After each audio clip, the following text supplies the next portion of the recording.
Vamos lá, seja muito bem-vindo, Aaron. É incrível ter você aqui, te escutar e conversar a respeito da nossa história no mundo publicitário, do papel dos planners também, estrategistas, mas também de um modo geral, né? Nas campanhas, nas histórias da publicidade, e da propaganda. E queria te ouvir, o que que hoje você está na África, mais de 6 anos, né? Queria te ouvir um pouco sobre a sua carreira. Acho que seria legal você contar sobre a sua carreira, a primeira Tá. coisa. E, meu, obrigado mais por participar. Obrigado, Rafa. Prazer é meu de estar aqui. Enfim, acho que podemos bater um papo aqui. Acho que eu já assisti alguns episódios teus aí. Acho que a gente pode ajudar aí nessa construção aí que você tem feito de trazer algumas pessoas aí do mercado. Bom, vamos lá. Eu comecei no século passado, né? É, e eu brinco que eu comecei na máquina de escrever. é, Como vários redatores aí da minha geração. Comecei numa agência pequenininha, nem era tão pequena assim, mas hoje seria uma agência pequena, chamada SGB, que não existe mais.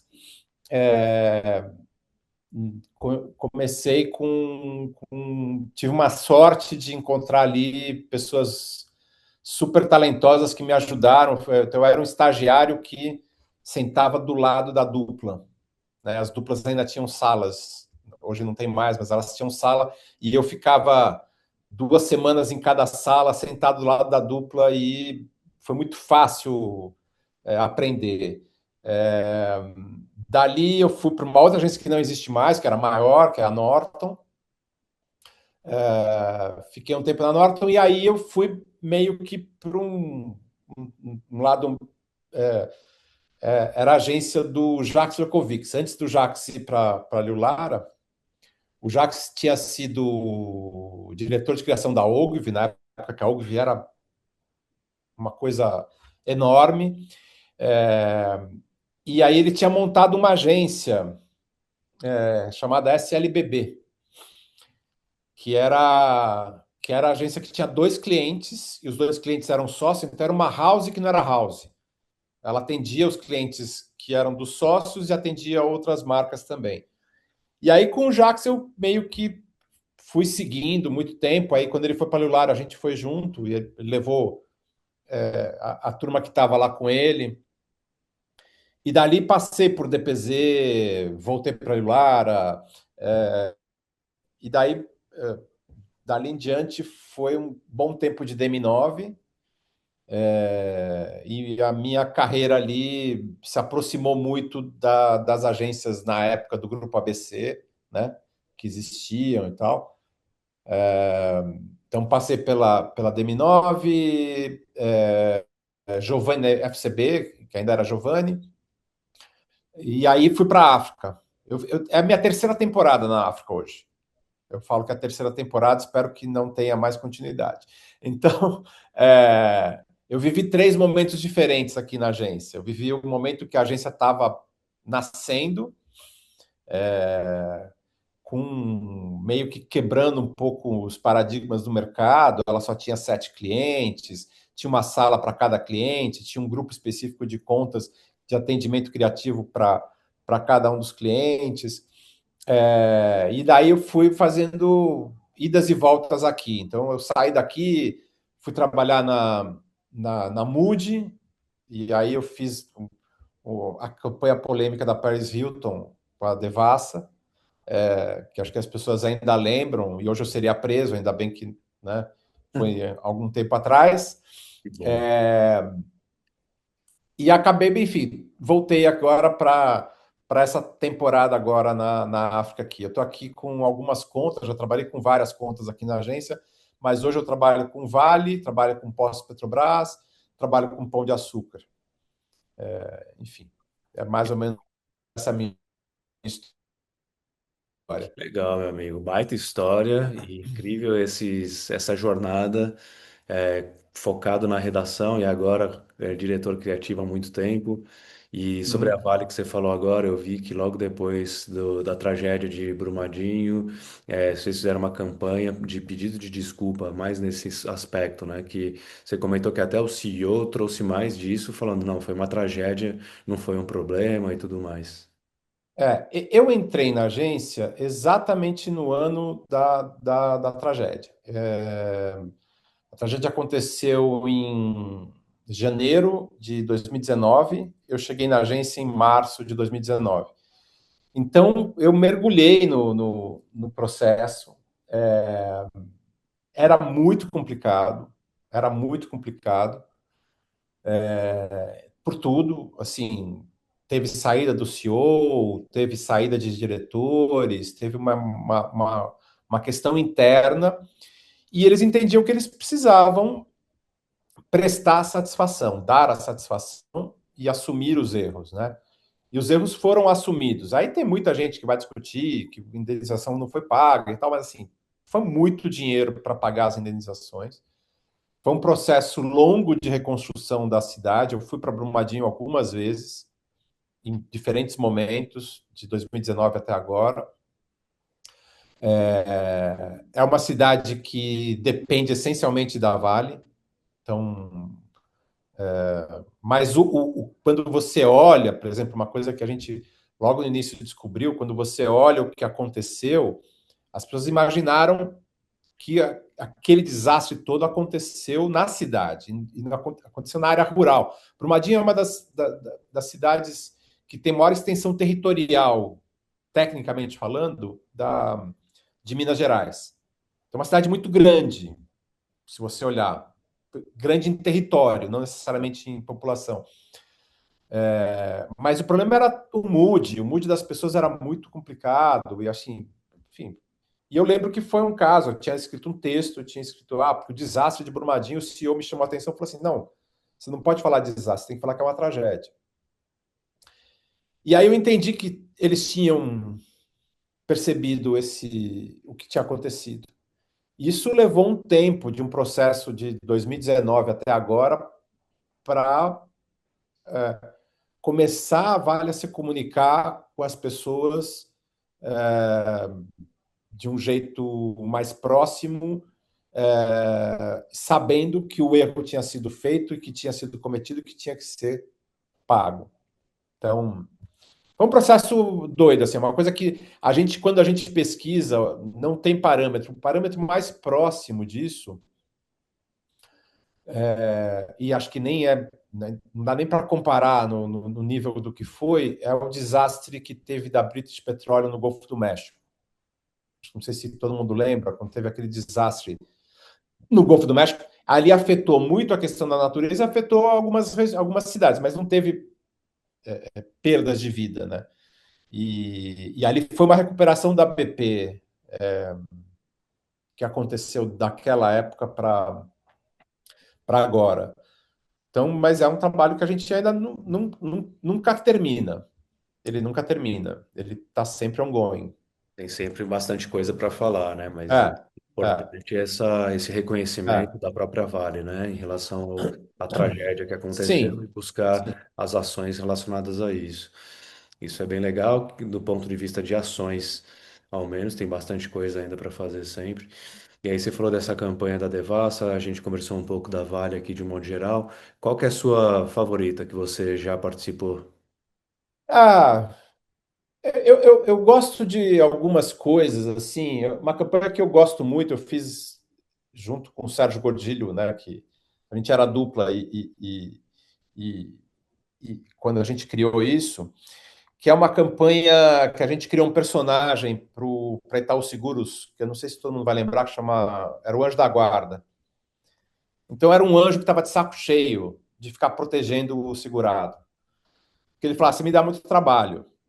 Assim, toda hora tem que te livrar de uma fria, toda hora tenho que te salvar. Falei, pô, tô cansado, preciso de férias.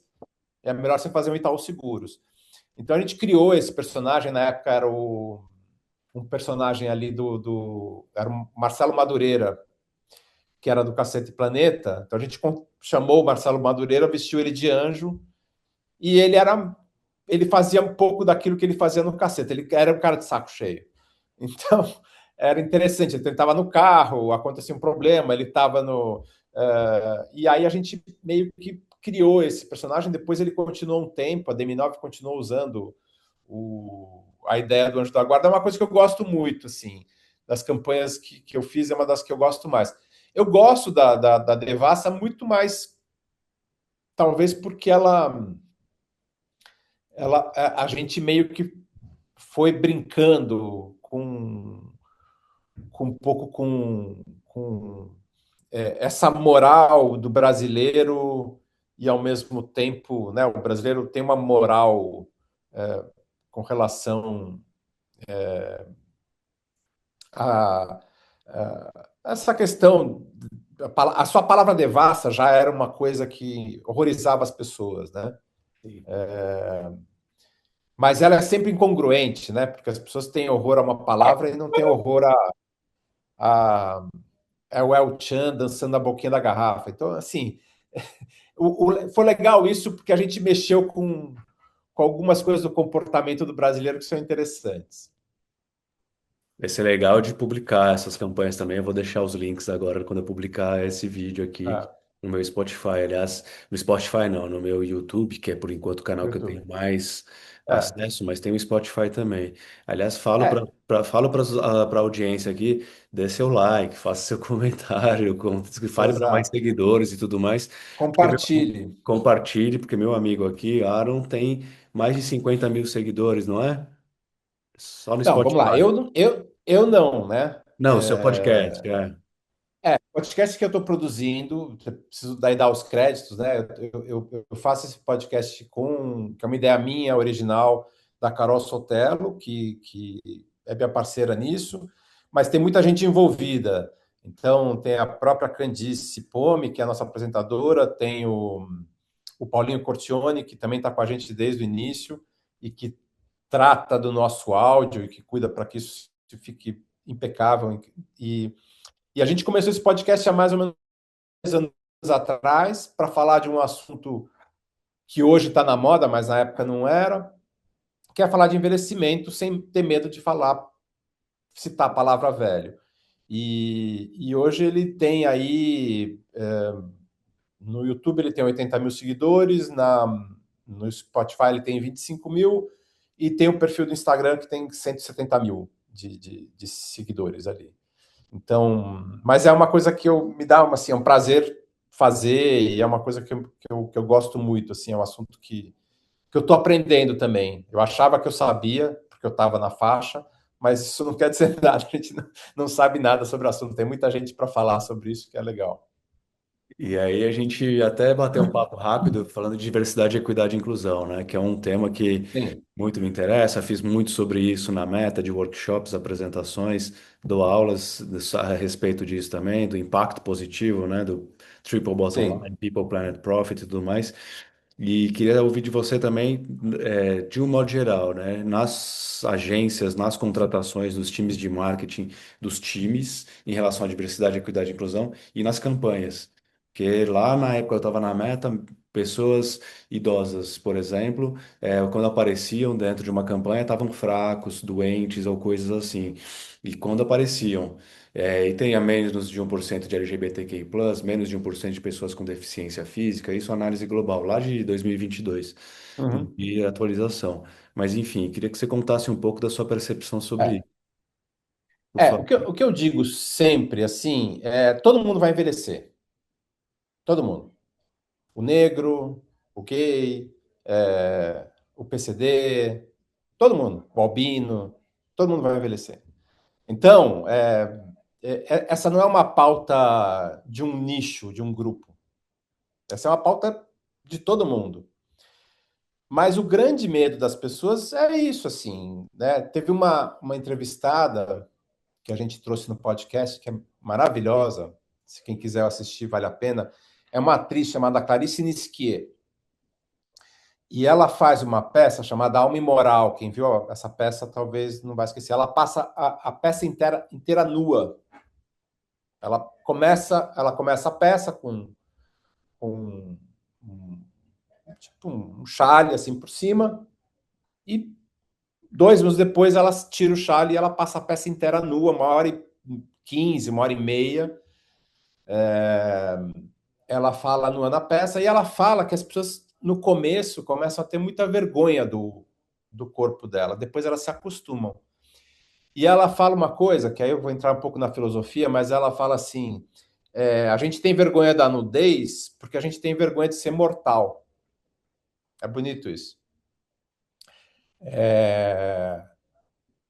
Porque aí a gente olha e fala assim: ah, mas o corpo não está perfeito, os seios não estão mais empinados, a pele não é a mesma. Porque, na verdade, quando a gente olha para alguém assim, a gente pensa na gente e fala, né, nós vamos morrer. Então, esse tema do envelhecimento, eu estou falando de um jeito mais filosófico para poder entrar depois na tua pergunta na questão prática da diversidade. Aham. As pessoas ainda têm muito medo, né? Né, de usar a palavra velho, de falar sobre velho. Então começa a inventar a terceira idade, melhor idade. Agora apareceu a moda do Note. Tudo para evitar falar, mas tecnicamente, né, a partir de 60 anos, todos somos velhos. É uma regra da OMS. Ela define velho a partir de 60 anos. Se você se sente, se você está, se você está ativo ou não está ativo, vai de cada um, né? Mas o que eu falo sobre, assim, acho que a pauta de diversidade foi super importante para a publicidade, falando do nosso mercado. É fundamental, não, ela está começando ainda, mas ela precisa pensar também em repensar as idades, né? Falta ter a diversidade da idade. É, porque assim a gente vai envelhecer e cada vez mais a gente vai ter uma geração de pessoas mais velhas, o índice de natalidade diminui, né? Então a gente vai ter um mundo que daqui a 10, 20 anos a gente já está vendo isso. E assim, existem produtos para essas pessoas, a gente precisa saber falar com eles. E o que acontece quando você fala assim, mostra o idoso de bengala. Eu faço a brincadeira do Google Image. Coloque a palavra velho ou velha no Google Image e veja o que sai. Vai sair gente de bengala, gente de cabelo branco, gente de cadeira de roda, alguém sentado na praça jogando dominó, e alguém com aparelho de surdez. Essa é assim que o Google Image define, né? Então, isso é cultural, isso está. Não é só no Brasil, é no mundo inteiro. Então, a gente vai ter que começar a quebrar essas barreiras. De novo, é uma pauta de todo mundo. É uma pauta de todo mundo, porque, pelo que a saúde está fazendo com a gente, que é positivo, nós vamos viver até os 90, 95. A gente já está vendo nossos pais, nossos avós chegando nessa idade, né? Com problemas, sem problemas, não importa, mas estão chegando, né? E, e a gente vai ter que começar a olhar para isso. E o mercado tem que olhar para isso, e as empresas olharem para isso, e o marketing olhar para isso. Tem uma pesquisa recente que diz assim que a geração Z não vai conseguir comprar apartamento. Não sei se você chegou a ver isso em algum Não lugar. vi. Por quê? Saiu recentemente, que assim, cada vez está mais difícil para a geração Z comprar apartamento. E aí você olha o mercado imobiliário, é um boom gigantesco, né? A Muitos gente está prédios. vendo assim, depois da pandemia, tem um monte. Dizem que vai ser uma bolha.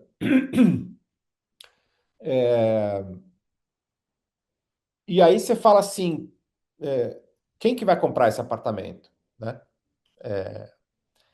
E aí, como é que esses velhos vão viver? Então, tem uma questão que assim, que não está sendo olhada, ela vai além do marketing. Ela é uma questão que tem a ver com saúde, com previdência, com papel do governo. É um tema muito complexo e que as pessoas não estão olhando.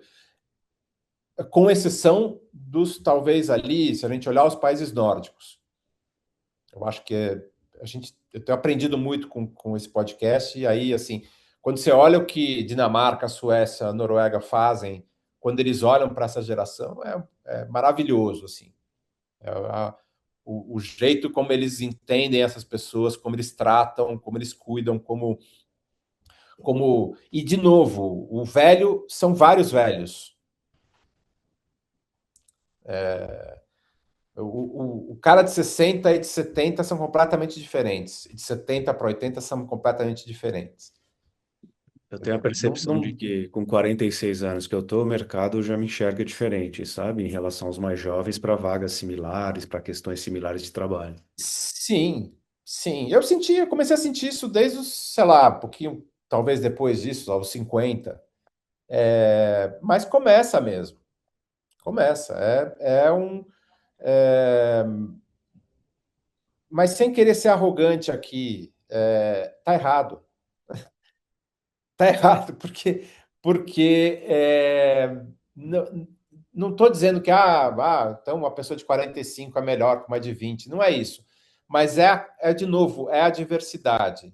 Você ter na mesma equipe gente de 50 com gente de 20, com gente de 30, com gente de 60, é muito saudável. É muito saudável. É uma troca de informações. E óbvio que existe também, fazendo uma autocrítica, é, é, os 50 a mais, 60 a mais, também tem que se ligar. Ele também não pode estar preso. Porque na época a propaganda do 30 segundos, a TV era maravilhoso, e agora não tem mais. Tudo na Rede Assim, Globo, eu vejo. tem o saudosismo também, não estou dizendo que não tem.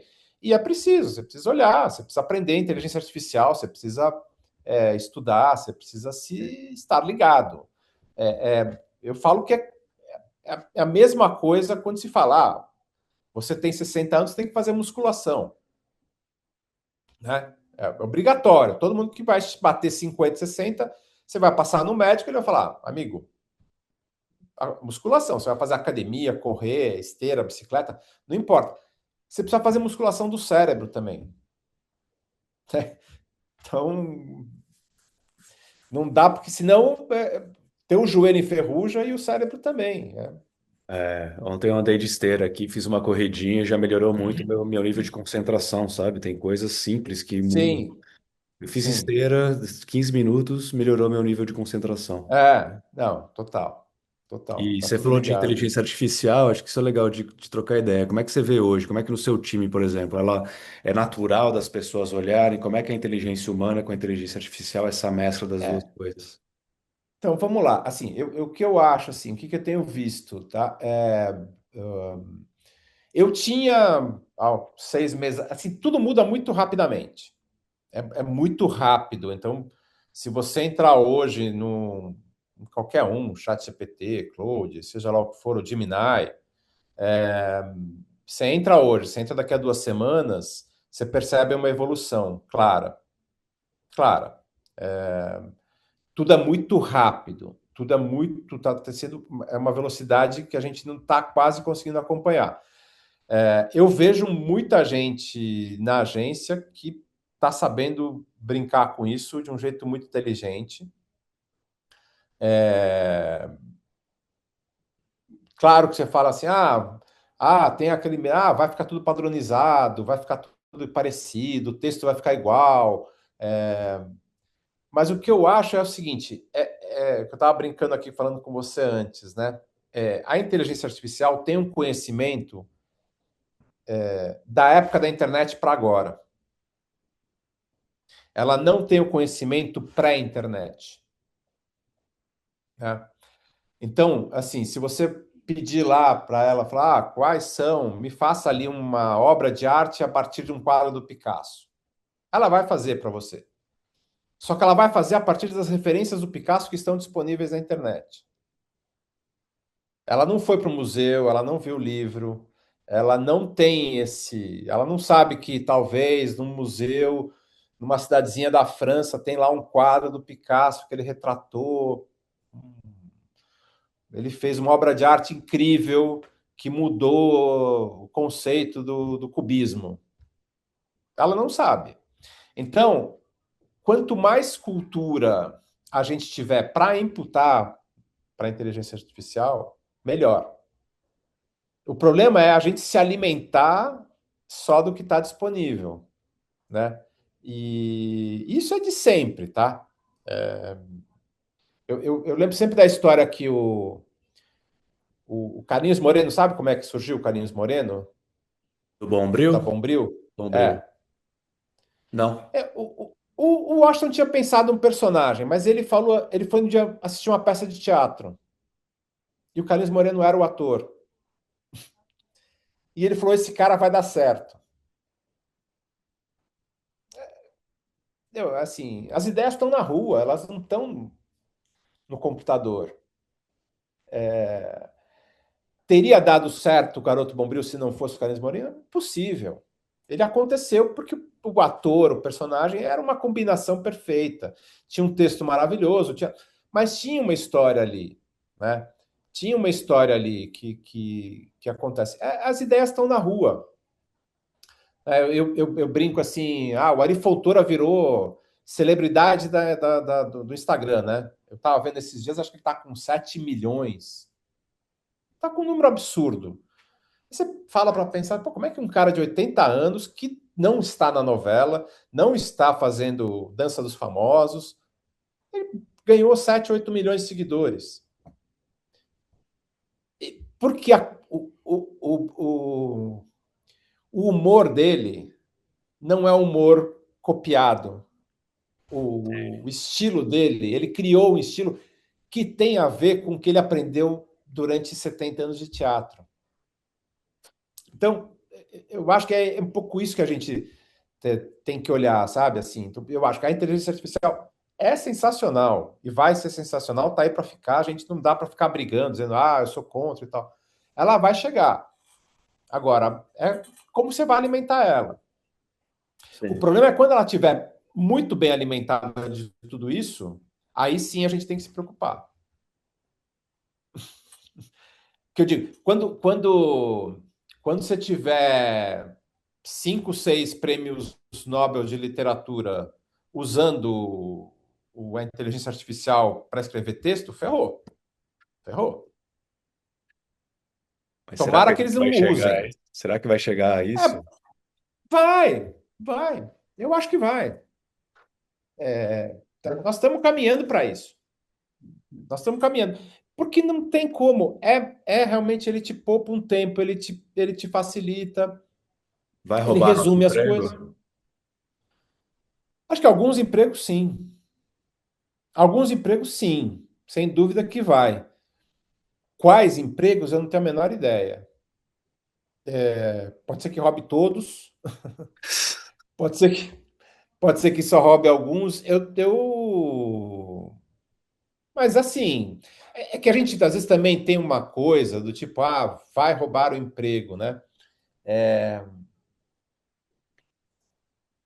O, o totem do McDonald's, quantos empregos ele já roubou? Não sei, nenhum. Não, um monte. Porque das pessoas que ficavam distribuindo panfletos? Não, não. Eu tô falando o totem de autoatendimento. Ah, tá, esse totem. Achei que era o da O marca. totem de auto. Não, o totem de autoatendimento. Você Sei, tem lá. bastante. É, o tamanho da área de uma loja do McDonald's mudou, né? Porque o balcão hoje é um balcão de entrega. Então você tinha a linha de frente lá, dos caras que ficavam no caixa. Você tinha lá 4, 5, 6 caixas. E você tinha a linha da turma que estava lá produzindo sanduíches e entregando. Então, esses 5, 6 caixas foram embora. Não precisou de inteligência artificial. Não, não, os empregos estão sendo roubados todos os dias. E Todos adaptado. os dias. Todos os dias. Todos os dias. Todos os dias sai alguma coisa que vai. Assim, Quando você paga o teu estacionamento num totem, você está eliminando um cara que ficava no caixa cobrando, né? Então, e daqui a pouco vai ter um manobrista é, é, virtual e assim vai Virtual, tá? ser. Que Então, loucura, amigo. não, assim, não, é, é, eu acho que assim é inevitável, é inevitável. Agora, não tenho bola de cristal, mas é inevitável, é inevitável. É, E aí vai ter as adaptações, né? eu assim, eu não luto contra, não sou contra, não, não tenho medo, mas e fico admirado cada vez que eu vejo uma evolução. Assim, vai errar, vai errar, vai te dar informação errada, mas na hora que ela começa a ser corrigida, quem viu a série, você viu a série Pluribus da Apple? Não, não vi. Então, a Vou melhor assistir resposta essa. para essa pergunta é assistir a série. Qual é o nome Quem dela? não, eu talvez estou pronunciando errado, porque em inglês, mas assim, a brasileirando é Pluribus. Pluribus. Pluribus. Pluribus. Ok. É, é uma, assim, para mim, podia ganhar o Oscar. Se tivesse Oscar de série, Série. acho que a melhor coisa que foi produzida no ano passado foi essa série. É uma coisa. É do mesmo cara que fez Breaking Bad. Então aí já, a gente já Já vê. dá crédito, né? Pô, mas que Então, de novo, legal, Pluribus. Vou procurar não, Pluribus. não, mas é isso, assim. Então, de novo, a qualidade criativa, né? Isso é um bom exemplo. Quer dizer, o cara que fez Breaking Bad, acho que é de 2012, 8, Acho que né? com Deve ter 12 por um aí. 12, vai. Né? Então, assim, Foi tem demais Breaking gente. Bad, eu gostei muito. Então, do mesmo time que fez isso. Então, é bacana a gente ver. Meu amigo, é bom demais de te ouvir e eu Que queria dica bom. sua agora, porque eu quero chegar a 120 mil seguidores, eu tenho só 800. Brincadeira que é só, eu agradeço muito os 800 assinantes aqui do YouTube, seguidores, e por favor, É, apertem o sininho, mas me conta, que dica você me dá em relação ao podcast? vamos lá. Então, assim, uma coisa que teve duas coisas ali que eu fui aprendendo. Assim, primeiro, como é que começou essa história que eu acho que é legal contar. Eu sempre gostei muito do áudio em geral. Música, rádio. Eu acordava de manhã, meus pais não botavam despertadores, ligavam o rádio com aquela musiquinha da Jovem Pan, chamava assim, vambora, vambora, tá na hora, vambora, vambora, que se acordava imediatamente. Vai lembrar só quem é velhinho que nem eu. Que nem nós. Então, o rádio sempre foi uma coisa que eu sempre tive paixão, assim, acho legal, acho incrível. É, tem um case que eu tenho um puto orgulho de ter feito, que foi ter criado antes do Waze, né? O Waze não existia ainda, a gente criou a Rádio Sul América, que era aquela rádio que quando a gente inventou, eu fui levar para o cliente e falei assim: qual é a campanha? Eu falei, não é uma campanha, é uma rádio. Ele falou, como assim? Não, a gente vai ter uma rádio que fala de trânsito e durante o intervalo dela a gente vai falar sobre os produtos de seguro de carro para os ouvintes.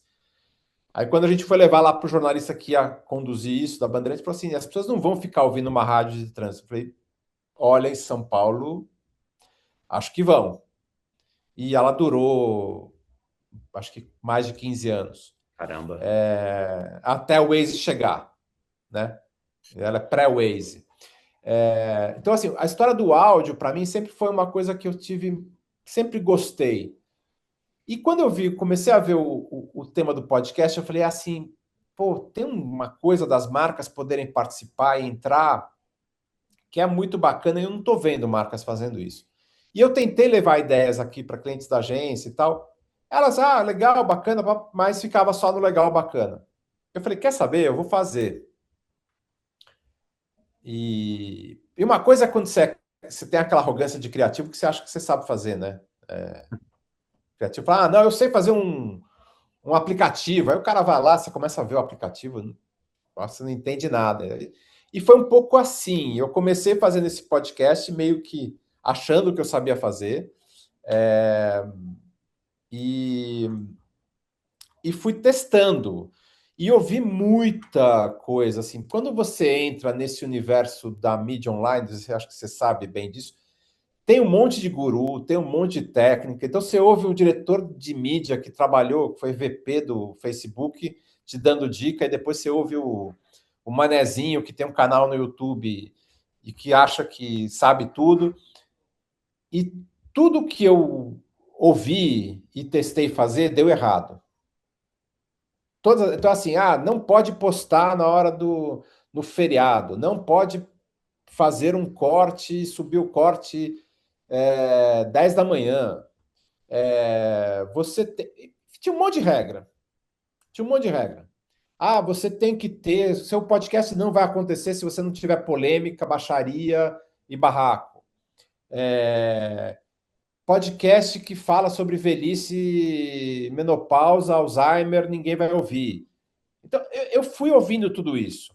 E eu fiz tudo errado. Ou seja, deu certo, porque eu não segui o que as pessoas estavam me dizendo para seguir. É, Então, acho que tem um pouco isso, que é um pouco a gente fala aqui do Ari Fontoura, né? A gente falou agora recentemente, é um pouco isso, assim. sim, É, você criou um jeito de ser, e aí a gente criou esse jeito de ser. Agora, o que deu sorte? Deu sorte porque a gente conseguiu atrair gente que a gente botou numa lista de desejos que era muito difícil conseguir, e essas pessoas toparam. Então, a gente botou lá Drauzio Varela, Cortella, Denise Fraga, Marcelo Gleiser. Marcelo Gleiser está morando na Itália, né? A Denise Fraga faz peça todo dia, o Cortella não para de dar palestra. De repente foi dando certo.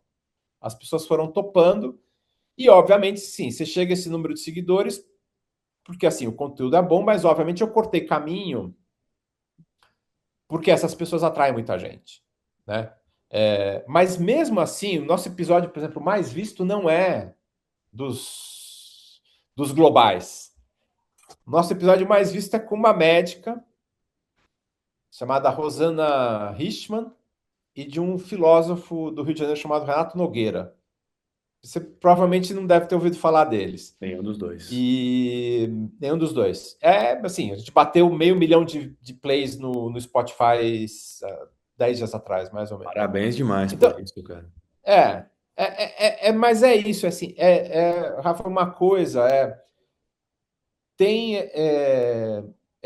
um pouco do que a gente estava falando, assim, tem a ver com um monte de gente que se sente invisibilizada e que precisa se ver e se ouvir. Sim, Então, quando elas ouvem a Denise Fraga não falando da peça dela, mas a Denise Fraga preocupada ou não preocupada com a menopausa, ou com como é que vai ser a carreira dela depois dos 60 anos, e as pessoas veem que os problemas desses famosos são tão parecidos quanto os nossos, sim.